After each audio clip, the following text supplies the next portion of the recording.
It's taken months of testing and plenty of debate, but we've picked our bike of the year for 2021, and it is the Boardman SLR 9.4. Boardman bikes may only be in their teenage years, having been founded back in 2007, but in this relatively short time, Chris Boardman and his team have brought the Olympic champion's vision of high-performance bikes for every budget to plenty of success. The British-designed SLR is the epitome of the plucky underdog beating out the more established competition for a better price. With its excellent chassis, superb group set and big value package, it represents the perfect mix of performance, speed, comfort and agility without breaking the bank. The Boardman SLR is without a doubt a superbly crafted machine. The all-round performance is stunning and the component choices and build are some of the smartest choices around. The jewel in its Bike of the Year crown, however, is the frame and fork, which are the heart of any great bike, and the Boardman team worked hard to make the new SLR chassis the best it could be, but more on that later. Before we get stuck into the details though, let me explain how we conducted the test. This year, we took a group test of 21 bikes in prices ranging from £1,770 up to almost 12 grand, including all the bona fide classics, past winners and newcomers you would imagine. It was an outstanding range of bikes to test with innovation in spades and plenty of interesting tech. Of course, 2021 Bike of the Year has been somewhat of a challenge, not only because of the global pandemic, unprecedented shortages and pricing pressures from a combination of global factors and political decisions, but also because my usual collaborative efforts when it comes to whittling down to the winning bikes usually involves lots of group riding, lots of round table discussions over coffee, beer, food, or a combination thereof. This, as you might imagine, was out of the question this year. That, however, hasn't made our discussions any less deep or the arguments any less heated, with us all in agreement that Boardman is the deserving winner. Now, let's go on with the video, but as always, don't forget to subscribe to the channel and click the bell icon. The SLR is an interesting proposition. Like many of its rivals, the bike was designed to provide proper aerodynamic advantages whilst being aimed at an endurance bike in the mould of Senseless Julia and Cervelo's Caledonia 5. What I love about the SLR chassis, however, is that it mixes aerodynamics, endurance ride position and details that give it a much more practical experience. So that means it has hidden mudguard mounts on the frame and generous tyre clearances too, for tyres up to 30mm. We say this a lot at BikeRadar, but larger tyre clearances are excellent for those who want a bike to ride year round on the potholed roads many of us are used to. What's also impressive is the quality in the frame set. You see, the 9 Series bikes are built using Boardman's top specification C10 carbon fibre. Up until this year, that frame was only available on the premium priced models. Bikes below around £3,000 got the much more modest C7 material.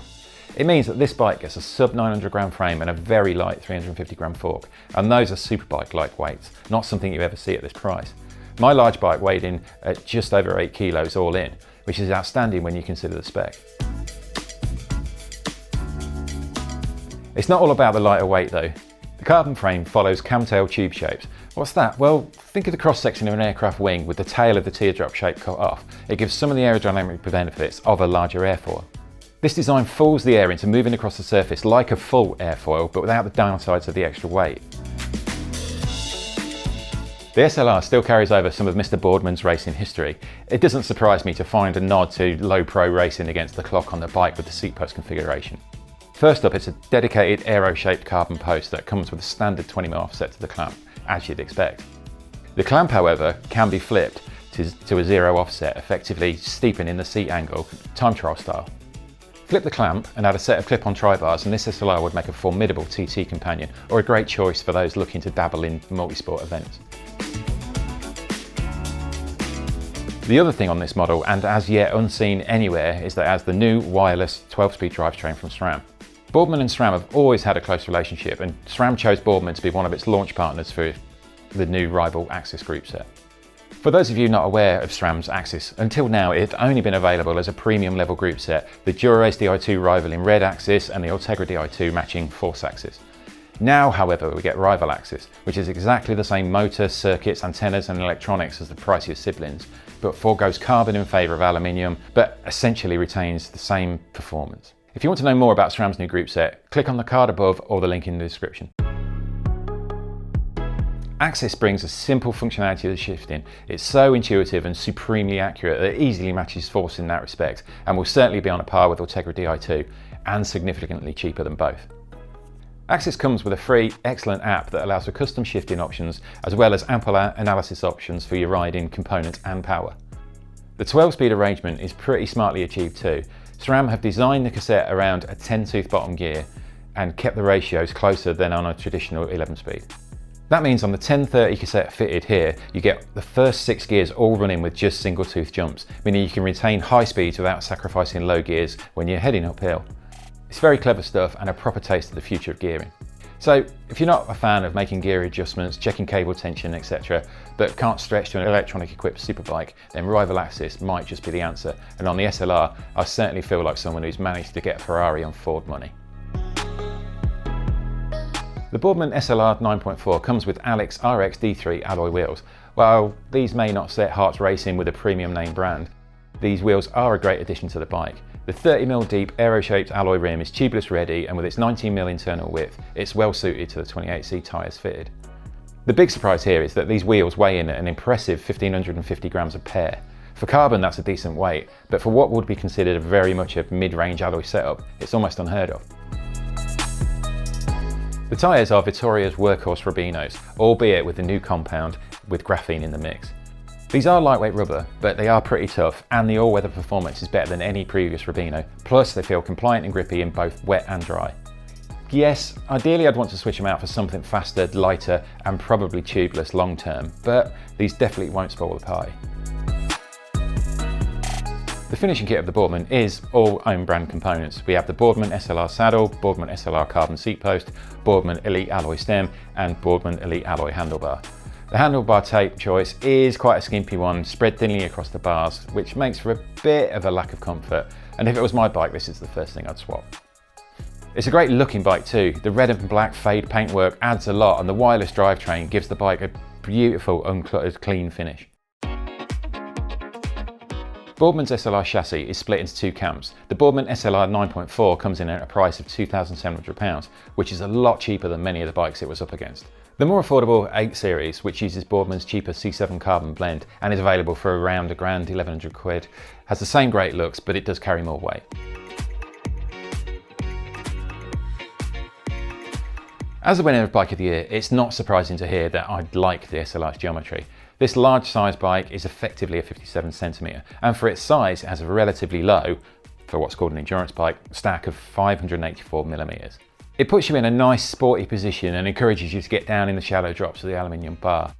The reach, however, at 391mm is a little shorter than a full-on race machine of similar stature. Again, this makes it a less stretched out and easier to stay in a more aero riding position for longer. And if you did want to get that little bit lower and longer, then a switch of stem would help with just to fit easily. The wheelbase is 106mm, and the trail figure with a 28mm tyre fitted is 58mm. This makes for a bike that feels super stable at speed, yet the steering response is more than quick enough to keep things fun and exciting when you're pushing the limits into a corner or tackling really fast descents. What does all this add up to once you get out on the road? Well, the SLR is a brilliantly balanced ride throughout, and it's also impressively light for a bike at this price.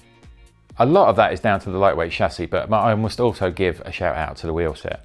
The Alex RX D3s really do perform well, and they pick up smoothly and combined with the rubber for a really good blend of lateral rigidity and compliance from that generous tyre size. The SRAM rival brakes handle speed control brilliantly, and I found it hard to distinguish between these and the force brakes that I'm used to. That said, to keep the cost down, the rival levers lack the contact point adjustment of force, though they do retain reach adjust. It also means that the rival hood is slightly narrower than its more expensive sibling, so arguably it's a better fit for smaller hands. The Boardman rides exceptionally well. The handling is swift enough that it's exciting when riding fast, but it never feels unsettled or twitchy. It hits the sweet spot between endurance stability and nimble race handling. My only criticism is that perhaps the back end of the Boardman has slightly more compliance than the front end. But this is probably more down to the rather squishy padded saddle contrasting with the stiff alloy bar at the front, more than anything else. 2 things that can be easily adjusted to personal preference. Above all else, the SLR is a bike I was more than happy to spend long days in the saddle on, and on multiple days too. It responds with stiffness through the drivetrain, which balances well with the comfort and the assured electronic shifts, a perfect match to the bike's sprinting prowess. Rival axis handles underload shifts as well as Di2, and the spring-loaded rear clutch mech means the chain stays planted without bouncing or dropping on really rough roads either. I have to admit to being somewhat blown away with the 9.4. It's got everything going for it: a special frame set, great drivetrain, smart gearing, good wheels and competent tyres. The Boardman team deserve much praise for producing a chassis made from high-grade carbon, which is superbly designed for all riders, all year round. It has the excitement of a race bike and the comfort of an endurance machine, all at a great price point. Yes, I'd look to change the slender aluminium bar long term, and in the short term retape the bars. I'd fit tape with a bit more comfort than the stretched out thin tape fitted. This would help balance the comfort from the contact points front and rear, but that's really only a small thing, and not anything that would hold the SLR 9.4 from becoming BikeRadar's overall winner of 2021's Bike of the Year. What do you think of our choice? Let us know in the comments below. Don't forget to like, subscribe and click the little bell icon so you'll get a notification every time we upload a new video.